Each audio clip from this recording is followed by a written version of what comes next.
Hello everyone, welcome back. I am Erica and this is Everything Erica, and I am so glad that you are here. In today's video, we'll be discussing how to reach your financial goals to get out of debt, such as myself, or save for your dream vacation through cash stuffing. Whatever the reason you want to start this budgeting method, I got the 411 for you today. Just please don't forget to support this channel by smashing that subscribe button, and let's get into it.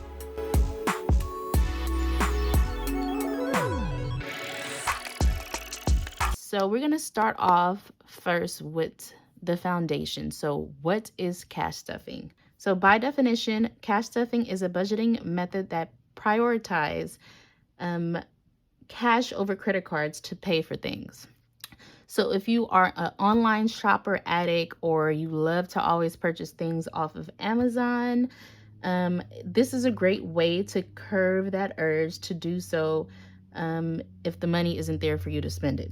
Also, it's harder to spend money than to swipe your credit card. It's like a psychological thing. Of course, we don't see that physical money, so we just swipe freely.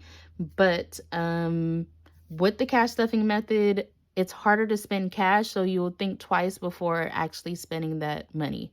Let's get into what tools you might need, because I know you guys see these people with these fancy binders. You see me with my fancy binders because I make them, I don't pay for them, and then all these envelopes. So you really don't need much. For the tools that you need for cash stuffing would be envelopes, of course, and you can get something as cheap as this if you don't want to get the ones that are like has decals on them. If you don't want to pay somebody to basically make them, I made these myself, so that's why I have them. But starting off, I probably would not have bought these if I had to purchase them from somewhere else, just because I just think that right now is unnecessary spending. But some people want their stuff to be cute, so if you want your stuff to be cute, by all means, go ahead and get your cute binder and get your cute decals. But it doesn't necessarily have to be expensive, and you don't have to spend money on something like that. You can actually just get a little cheap envelope. So you need your envelope, and then second, you would need either a budget binder, something like this, or just something to store your envelopes in. So even a larger envelope, you can put all your little category envelopes into a larger one. That's if you're just starting off, because that's actually what I did when I started my envelope stuffing process. I didn't have like the little cute binders and stuff. I just started with the manila folders, if that's the correct name for them. So you would need your cash envelope, check. You would need your larger envelope or something to store them in, check. And then you would need your cash from the bank, check. So those are all the tools that you would need to start your cash stuffing today. So moving on, I had created this 4-step process that you need to kind of know how to cash stuff. So the first thing is that you need a budget. You cannot start cash stuffing if you don't know how much cash you need, what categories you need the cash for. So you need to set a budget and see, okay, how much money am I going to keep in the bank for my bills, and then how much money can I take out in order to do this cash stuffing thing. So if you don't know how to do a budget, after you watch this video, go ahead and check out my video for the zero-based method. That one actually shows you how to set up your budget in order to know what categories you should use and how you should go about creating a zero-based budget. But your budget will actually let you know how much money you need for each cash category. So I'm going to take my budget sheet here. For example, it's actually my real budget. It's not something that I made up. All the numbers are correct here. So basically I did a video. If you want to check that out, it's a budget with me video. I will put the link in the description below. But basically the budget with me video went through all of my different categories. I have my wallet and sinking funds here because this is the amount of money that I need to take out of the bank in order for my cash stuffing, along with a few items from this side that I have to take out for cash stuffing as well. But basically this is a blueprint of what you need in order to start your cash stuffing. If you are interested in this budget sheet, I do have it in my Etsy shop. I will put the link in the description down below. Right now, everything on there is 50% off. Go check that out if you like. But if you don't want to spend that extra cash, you can always just fill something out like this on like a notebook or something. All right, moving on to tip or step number 2 is to determine your spending categories. So any bills that you are not paying electronically, you should make an envelope for.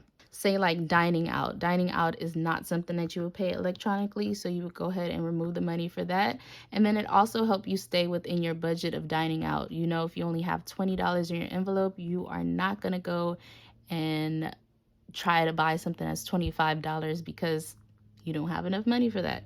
And it's like physically there in your face that you know, oh, my budget is $20. Okay, so once you determine your categories and what you want each envelope for, you're gonna want to have to write down this list.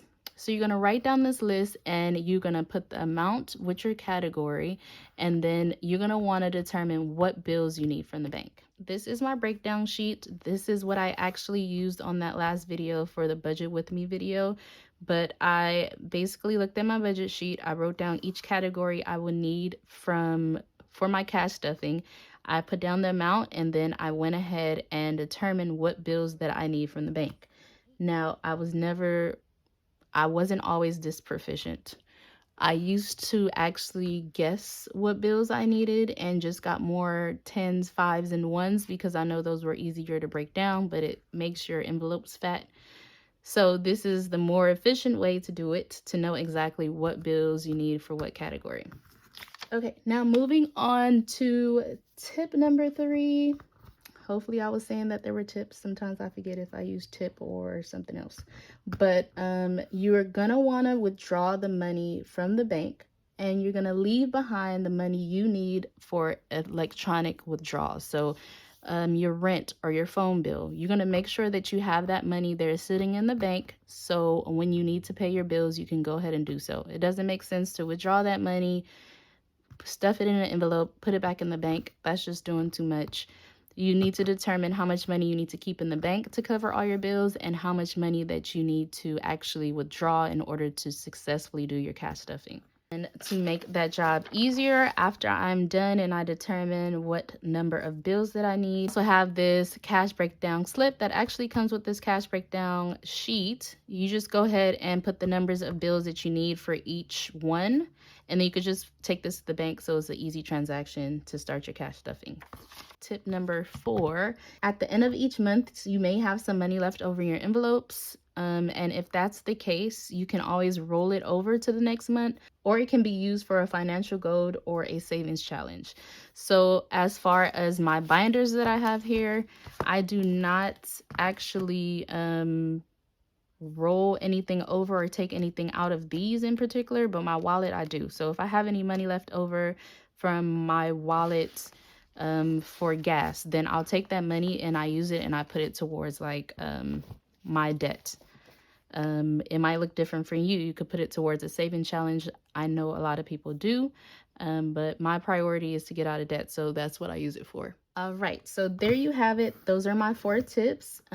Cash stuffing definitely changed my life by keeping me within my spending limits for each category, but it's not magic, and it definitely takes time and willpower in order to not spend outside of your envelopes. Sometimes, or early on, I didn't plan correctly, and maybe I needed more in a certain envelope, and I will go ahead and remove it from another envelope. And that's not what you want to do. You want to basically make sure that you stay within the envelope, and for the next month, say if you didn't have enough money in that envelope, you budget for more money to put up in that envelope so you won't go outside of your budget. I would recommend to keep a cushion, at least 20 to 50 bucks in your account, in your bank account, on top of your bill money, just to account for any surprises. Maybe it's a subscription you didn't know about or some kind of fee that hit your bank account. You want to make sure that you have that in there so that your account won't be overdraft.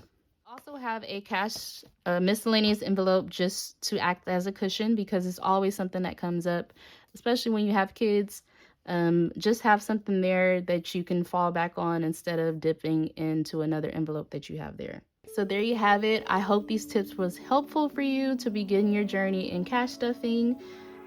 If you found this video helpful, don't forget to like and subscribe. I will catch you in the next video, but until next time, you got this. I believe in you. Let's be great.